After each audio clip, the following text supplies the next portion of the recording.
കാണൂ പരസ്യരഹിതമായ ഏറ്റവും പുതിയ എപ്പിസോഡുകൾ.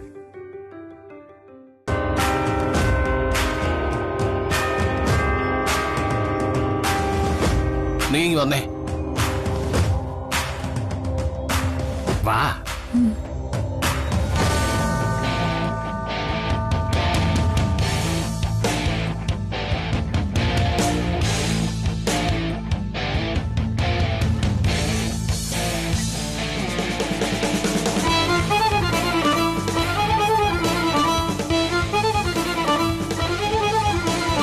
നീ അവളെ ഇങ്ങ് വിളിക്കേ.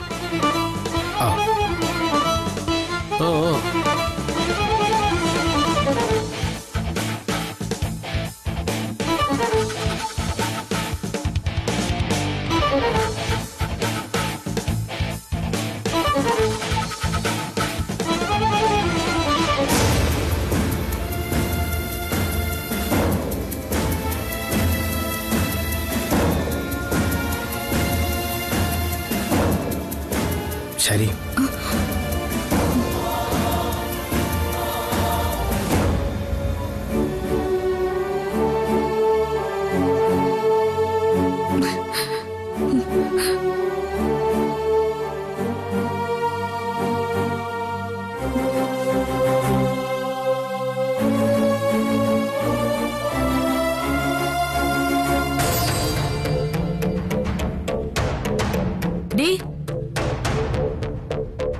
എന്താ വിളിച്ച കേട്ടില്ലേ നീ?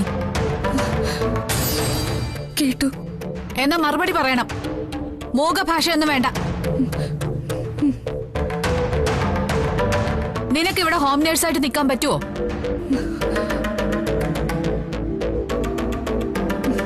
പറ്റും. പറയുന്ന പണി മൊത്തം ചെയ്യേണ്ടി വരും. 4 ഗുളിക എടുത്ത് തന്നിട്ടേ കസേരയില് കാല് നീട്ടിയിരുന്ന് TV കാണാനൊന്നും പറ്റില്ല. മനസ്സിലായോ? മനസ്സിലായി. ആ, ശമ്പളത്തിന്റെ കാര്യം കൂടെ അങ്ങ് പറഞ്ഞേക്ക് കൃഷ്ണോട് ചേട്ടാ. ഭാരിച്ച തുകയൊന്നും തരാൻ ഇവിടെ ഇല്ല. പിന്നൊരു 10,000 15,000 അല്ല 5,000 രൂപ മാസം തരും. സമ്മതമാണോ? സമ്മതമാണ്. ആ കാശേ നിന്റെ കൈ തരില്ല. നിന്റെ അമ്മ രാജീവിന് കൊടുക്കാനുള്ള 1,00,000 കുറയ്ക്കേ ഉള്ളൂ.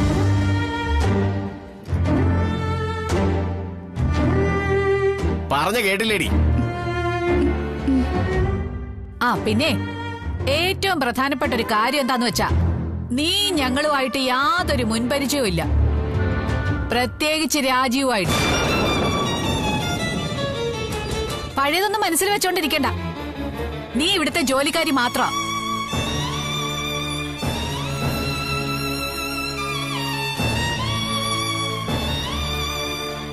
മനസ്സിലായോ? മനസ്സിലായി. ആ, അടുക്കളയിലേക്ക് ചെന്ന് കൈയോടെ പണി തുടങ്ങിക്കോ. അടുക്കളയിൽ ഒരു പെണ്ണിന്റെ പെരുമാറ്റം ഇല്ലാത്തതുകൊണ്ട് അവിടെ ആകെ അലങ്കോലപ്പെട്ട് കിടക്കുക. ചെല്ലടി അങ്ങോട്ട്.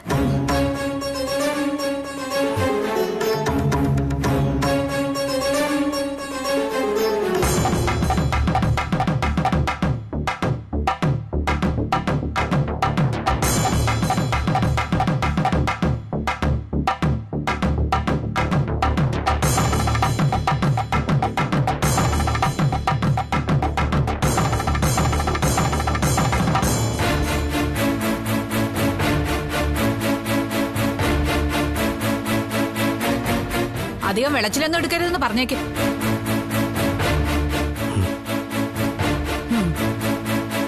മൂളിയാ മാത്രം പോരാ, അനുസരിപ്പിക്കണം.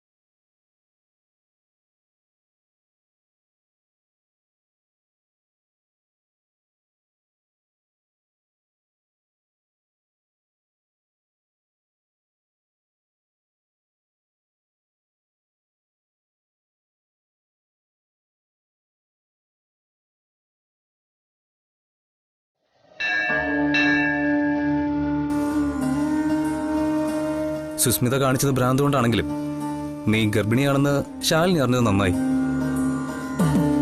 അത് ആ വീട്ടിൽ നമുക്കൊരു ബലമാ. നിന്നെ അവൾ സംരക്ഷിച്ചോളൂ, സത്യാമ്മ അറിയാതെ. വലിയ മുറിവൊന്നുമില്ലല്ലോ അല്ലേ? ഇല്ല അർജുനേട്ടാ, അതിനെക്കുറിച്ചല്ല ഇപ്പൊ എന്റെ ആശങ്ക. മനസ്സിലായി. ആ പപ്പായ ജ്യൂസ് അല്ലേ? നീ പേടിക്കൊന്നും വേണ്ട. ഒരു പപ്പായ ജ്യൂസ് കൊണ്ടൊന്നും നമ്മുടെ കുഞ്ഞിന് ഒന്നും സംഭവിക്കില്ല. ഞാൻ ഡോക്ടേഴ്സുമായിട്ടൊക്കെ കൺസൾട്ട് ചെയ്തായിരുന്നു. പഴുത്ത പപ്പായ ഉണ്ടല്ലേ ജ്യൂസ് അടിക്കുന്നത്, അതുകൊണ്ട് ഒരു കുഴപ്പം ഉണ്ടാവില്ലെന്നാ അവര് പറയുന്നത്. പച്ചപ്പപ്പായുടെ കറ കൊണ്ട് ഗർഭസ്ഥ ശിശുവിന് ദോഷം ഉണ്ടാവുമെന്ന് പഴമക്കാർക്കിടയിൽ ഒരു വിശ്വാസമുണ്ട്. ഇതൊക്കെ നമ്മുടെ മുത്തശ്ശിമാരോട് ചോദിച്ചാ ഗർഭിണിയായിരിക്കുന്ന സമയത്ത് ഒരുപാട് പഴുത്ത പപ്പായ കഴിച്ച കഥ അവരും പറയും. ഞാനങ്ങ് പേടിച്ചു പോയി അർജുനേട്ടാ. ഏയ് ഒന്നുമില്ല മോളെ.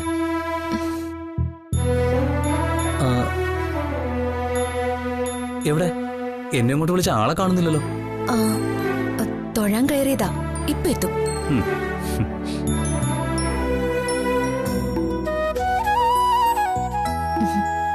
വന്നല്ലോ.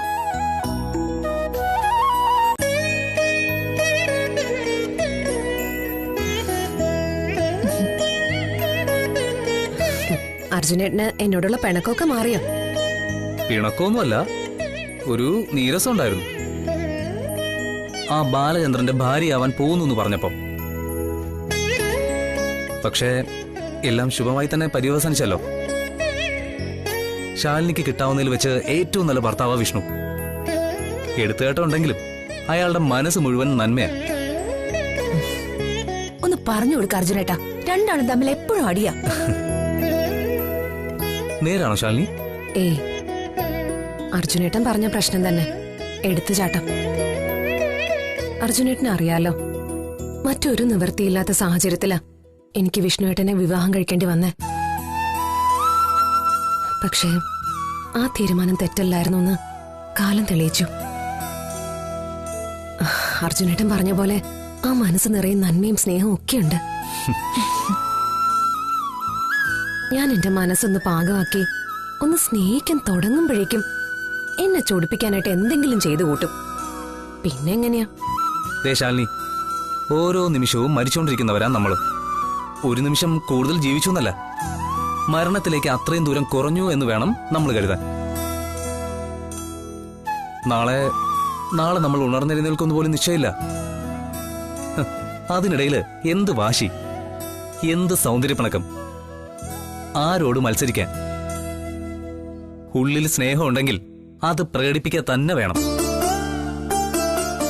കുടം കമഴ്ത്തി വെച്ച് ഉള്ളിൽ കത്തിച്ചു വെക്കുന്ന മെഴുകുതിരി പോലെയാ പ്രകടിപ്പിക്കാത്ത സ്നേഹം. ആ വെളിച്ചം എങ്ങോട്ടും എത്തില്ല.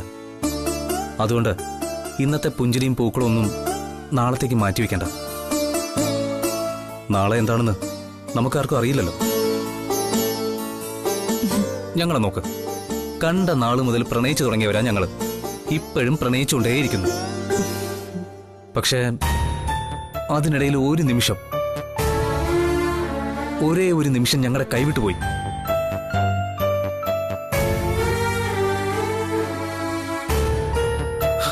വിധി അത് ഞങ്ങളെ അകറ്റി. ആ നിമിഷം ഓർത്ത് ഇപ്പോഴും പശ്ചാത്തപിക്കുന്നുണ്ട് ഞങ്ങള്. അകലെയാണെങ്കിലും ഇപ്പോഴും പ്രണയിച്ചുകൊണ്ടേയിരിക്കുക. സ്നേഹിക്കാനും സ്നേഹിക്കപ്പെടാനുള്ള ഒരു നിമിഷം പോലും പാഴാക്കരുത് ശാലിനി. സ്നേഹത്തിന്റെ ഒരു ചെറുതരി വെട്ടം കുതിക്കുന്ന എത്ര ജന്മങ്ങളുണ്ടെന്നോ നമ്മുടെ ഈ ഭൂമിയിൽ. ഒരമ്മ പ്രസവിച്ചതല്ലെങ്കിലും കൂടപ്പിറപ്പായിട്ടാ ഞാൻ അർജുനനെ കാണുന്നത്. എന്തെങ്കിലും പ്രതിസന്ധികൾ ഉണ്ടാവുമ്പോ ഒപ്പം ഉണ്ടാവുമല്ലോ എന്നുള്ള ധൈര്യം ഉണ്ടായിരുന്നു. പക്ഷെ ഞാൻ ഏറ്റവും മാനസിക സംഘർഷങ്ങൾ അനുഭവിച്ച കുറച്ച് മാസങ്ങൾ.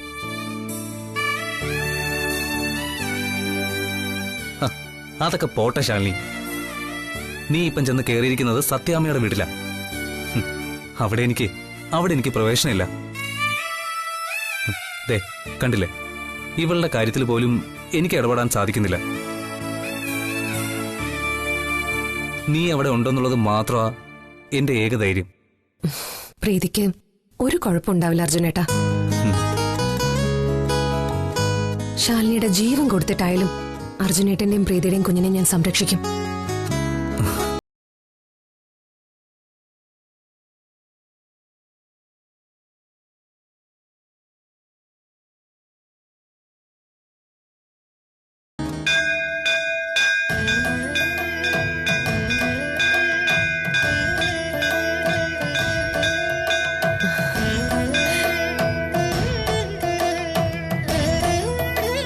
സത്യം. താങ്ക്സ് ശാലിനി. എന്നാ ഞങ്ങൾക്ക് രണ്ടുപേർക്കും പോണം. അവിടെ ഹൈക്കമാൻഡ് അന്വേഷിക്കുന്നുണ്ടാവും. പോയി വരാം അർജുനേട്ടാ.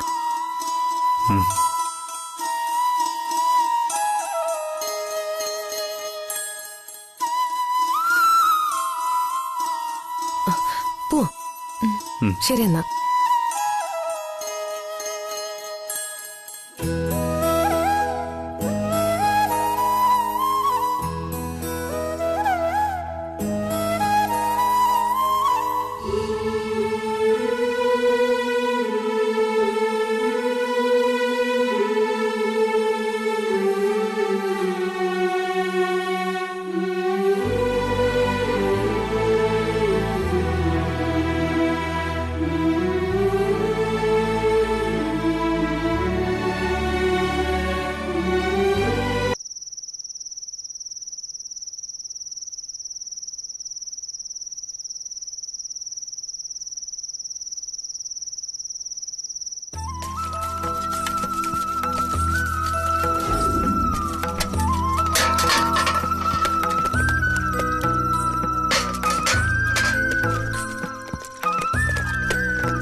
പണിയെടുത്ത് തന്നെ നടുവൊടിഞ്ഞല്ലേ?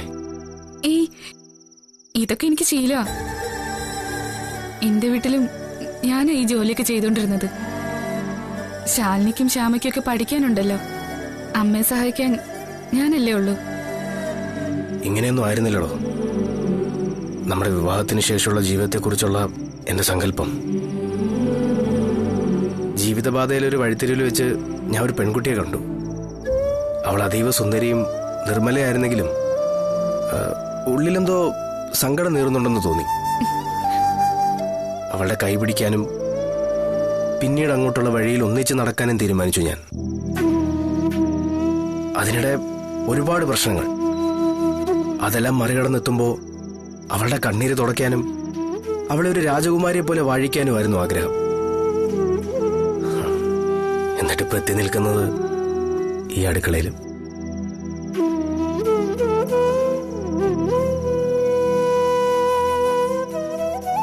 താലി കെട്ടിയ പെണ്ണിനെ ഇതാ എന്റെ ഭാര്യ എന്ന് പറഞ്ഞ് കാട്ടിക്കൊടുക്കാനാവാതെ അവളെ ഒരു ഹോം നേഴ്സിന്റെ വേഷം കെട്ടിച്ച് വീട്ടിൽ കയറ്റി. സാഹചര്യങ്ങൾ കൊണ്ടല്ലേ സർ.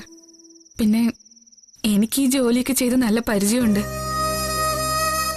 സാറിന്റെ ഭാര്യയായി കയറി വന്നാലും ഈ ജോലികളൊക്കെ ചെയ്യേണ്ടത് ഞാൻ തന്നെയല്ലേ. സാറിന്റെ അമ്മയെ പരിചരിക്കുന്നതിൽ എനിക്ക് സന്തോഷമേ ഉള്ളൂ. ഭാര്യയായി ചെയ്യുന്നതിലും ജോലിക്കാരിയായി ചെയ്യുന്നതിലും വലിയ വ്യത്യാസമുണ്ടോ? തനിക്ക് തന്നെ അത് മനസ്സിലാവുന്നുണ്ടാവുമല്ലോ. ഭാര്യ ജോലി എന്നത് സ്വന്തം വീട്ടിലാ. അതിനവൾക്ക് അഭിനന്ദനങ്ങളോ പ്രോത്സാഹനങ്ങളോ സ്നേഹത്തോടുള്ളൊരു നോട്ടമോ മറ്റോ പ്രതിഫലമായി ഉണ്ടാവും. അത് മാത്രം മതി മനസ്സ് നിറയാൻ. ജോലിക്കാരിയുടേത് ബാധ്യതയാ. അവക്ക് പണമെണ്ണി കൊടുക്കുന്നതുകൊണ്ട് കരിമ്പൻ ചണ്ടി പോലെ ചാറ് ഊറ്റിയെടുക്കാം.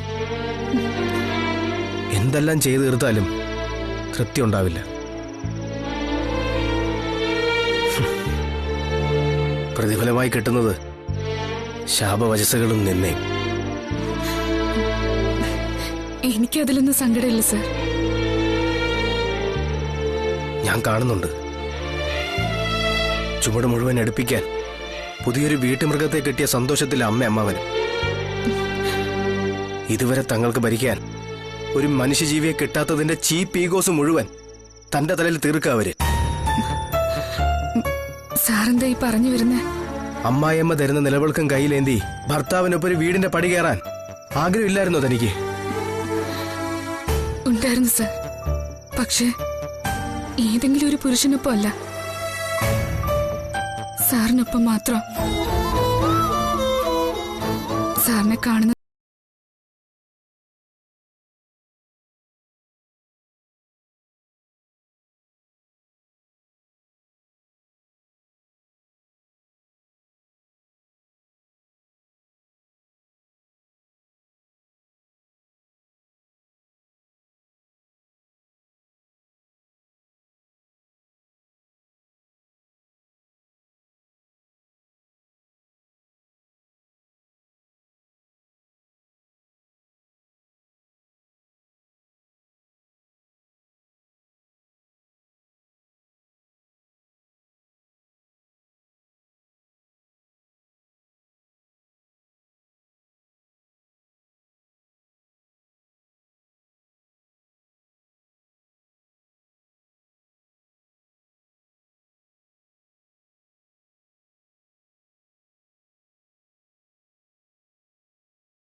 ചോദിക്കുന്നില്ല ഞാൻ.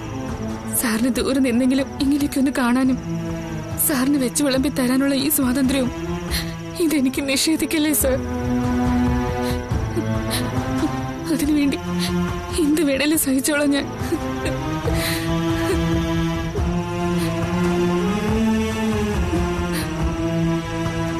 തന്നോട് ഇതിനൊക്കെ ഞാൻ എങ്ങനെയാണ്?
ഹലോ അമ്മേ.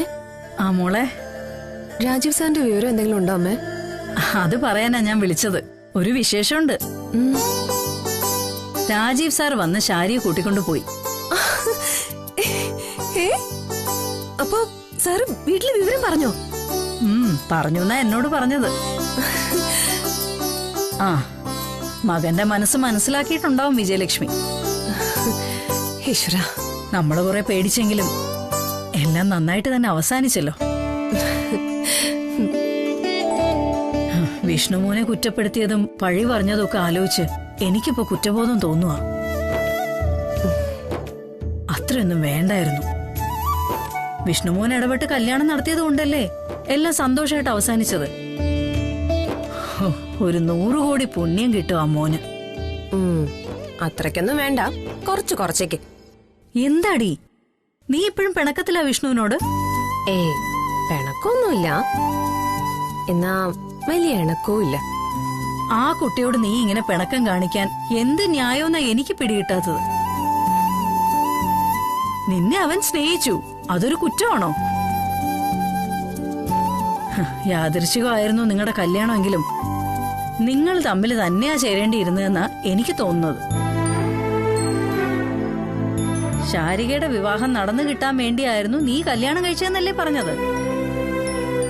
ഇപ്പൊ അവൻ ഉണ്ടാക്കിയ പ്രശ്നങ്ങളെല്ലാം പരിഹരിച്ച് അവൻ തന്നെ അവരുടെ കല്യാണവും കഴിപ്പിച്ചില്ലേ? നിന്നെ IAS പഠിപ്പിക്കാന്നും അവൻ പറഞ്ഞിട്ടുണ്ട്. പിന്നെ എന്താ മോളെ പ്രശ്നം? നോക്ക്, ശാരികയും രാജീവ് സാറും സന്തോഷമായൊരു ജീവിതം തുടങ്ങി. ഇനി നിങ്ങളും ഒത്തൊരുമയോടെ പോയാൽ